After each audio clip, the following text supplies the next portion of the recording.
Shivkranti TV news अन्याय, अत्याचार, बेकायदेशीर कृत्य करणाऱ्या विरुद्ध शोषित पीडित न्याय देणारा एकच आवाज। शिवक्रांती टीव्ही दिनबंधू न्यूज संपादक सत्यशोधक शंकरराव लिंगे 73 87 37 78 01।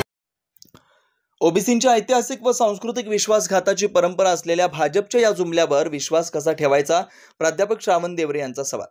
बिहार निवडणुकींच्या पार्श्वभूमीवर केंद्र सरकारने घेतलेला जातनिहाय जनगणनेचा निर्णय म्हणजे चुनावी जुमला आहे।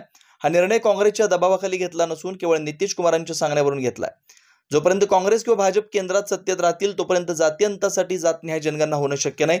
आरएसएसची कट्टर ब्राह्मणवादी माणसं सर्वच प्रमुख राजकीय पक्षांमध्ये आहेत, त्यामुळे कोणत्याही पक्षाची सत्ता आली तरी जातनिहाय जनगणना ते होऊ देणार नाहीत। जाती व्यवस्था नष्ट करायची असेल तरी जाती व्यवस्था अधिक मजबूत करायची असेल तरी जातीचे आकडे व जातीचा डेटा आवश्यक असतो। ओबीसी वोट बँक देशभर पसरलेली असली व मजबूत असली तरी तिला कधी काँग्रेस लुटते तर कधी भाजपा।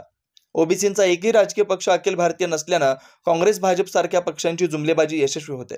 काँग्रेसने 2011-12 साली केलेल्या आर्थिक व जाती जनगणनेची आकडेवारी व डेटा आरएसएसने जाती व्यवस्था मजबूत करण्यासाठी वापरला व म्हणून संघ भाजपा 2014 साली सत्तेत आले।